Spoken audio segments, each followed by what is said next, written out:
1994లో journalism ఫీల్డ్లోకి వచ్చా.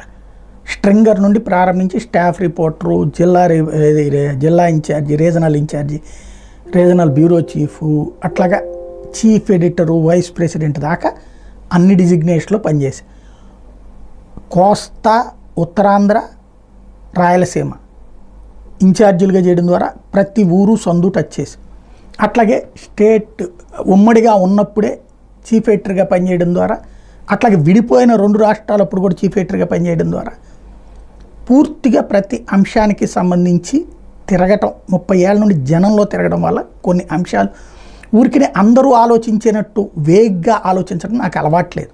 అందుకే ప్రతి అంశాన్ని స్పృశించడంతో పాటు దాంట్లో ఉన్నటువంటి రూట్ ఏంటి, పరిష్కారం ఏంటి అన్నది కూడా చెప్తూ ఉంటాను. ఇది నచ్చినవాడు ఒక రకంగా మాట్లాడతాడు, నచ్చనివాడు మరొక రకంగా మాట్లాడతాడు. రాజకీయ పార్టీలకు ముద్రలు వేసేసేసి తోసేద్దామని చూస్తారు. కానీ నేను నా ప్రతి వార్తలో కూడా సమాజానికి జరగాల్సినటువంటిది, అంటే ఏదో తిట్టుకుంటూ కూర్చోవడం కాదు, ఒక సొల్యూషన్ వైపుకి వెళ్ళాలన్నదే నా ఆలోచన ఉంటుంది.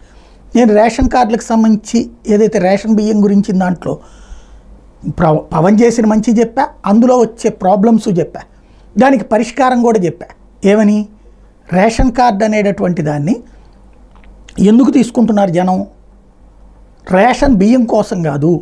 దాదాపు ఆ బియ్యం తింటున్నటువంటి వాళ్ళు 20-30% మందే ఉంటారు. మిగతా వాళ్ళు బియ్యం అవసరం లేదు కాబట్టి కార్డు తీసుకోకూడదు. కానీ ఎందుకు తీసుకుంటున్నారు? ప్రతి సంక్షేమ పథకానికి కార్డుతోనే ముడి. ఆరోగ్యశ్రీనా, ఫీజు రియంబర్స్మెంటా, అట్లాగే ఇప్పుడు కొత్తగా పథకాలు, ఇదివరకు నవరత్నాల, ఇప్పుడు సూపర్ సిక్స్ల, ప్రతిదానికి రేషన్ కార్డే ఒక అర్హత, వైట్ రేషన్ కార్డే అర్హత కాబట్టి తీసుకుంటున్నారు.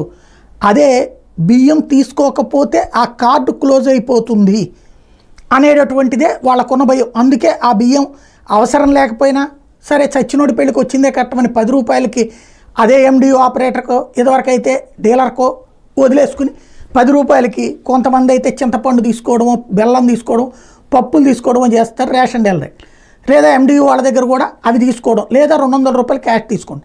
దీనికి పరిష్కారం ఏంటి అంటే, బియ్యం వదులుకుంటున్నా కూడా కార్డు చెల్లుబాటు అవుతుంది, మిగతా పథకాలకి చెల్లుబాటు అవుతుందని చెప్తే సరిపోతుందన్నది. ఇది నేను మొదటగా చెప్పుకొచ్చింది, గత 4-5 రోజుల నుండి చెప్పుకొస్తాను. ఇవాళకి ఈనాడు అదే విషయం రాసుకొచ్చింది. రేషన్ బియ్యం కాదు, కార్డు చాలు అంటూ ఆరోగ్యశ్రీ, ఫీజు రియంబర్స్మెంట్ తదితర సంక్షేమ పథకాలకి ప్రయత్నం, బియ్యం తీసుకోకుండా కార్డు రద్దు అవుతుందని భయం, అందుకే అవసరం లేకున్నా తీసుకుని అమ్ముకుంటున్న లబ్ధిదారులు, అటు పథకాలకు చెల్లింపు, ఇటు బియ్యానికి ఖర్చుతో ప్రభుత్వంపై భారం అన్నటువంటిది. రాష్ట్రంలో మొత్తం కుటుంబాలు, నేను ఇలా ఎప్పటి నుంచో చెప్తున్నది ఇదే, రాష్ట్రంలో మొత్తం కుటుంబాలు 1,68,00,000, తెల్ల రేషన్ కార్డు 1,48,00,000, కేంద్రం సాయం అందించేది నేను ఇంకా 87 అన్నా, ఇప్పుడు 92 లక్షలకి వెళ్ళిందట. రాష్ట్ర ప్రభుత్వం భరించే కార్డుల సంఖ్య 56 లక్షలు, నేను 60 లక్షలు చెప్పాను, ఇప్పుడు 56 లక్షలు. రాష్ట్ర ప్రభుత్వమే సొంతంగా భరించే ఖర్చు 5,700 కోట్లు ఏడాదికి.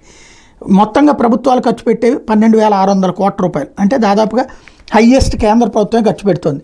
ఇది అసలు పాయింట్. ఇప్పటికైనా దీనికి సొల్యూషన్ ఆలోచించాల్సి ఉంది.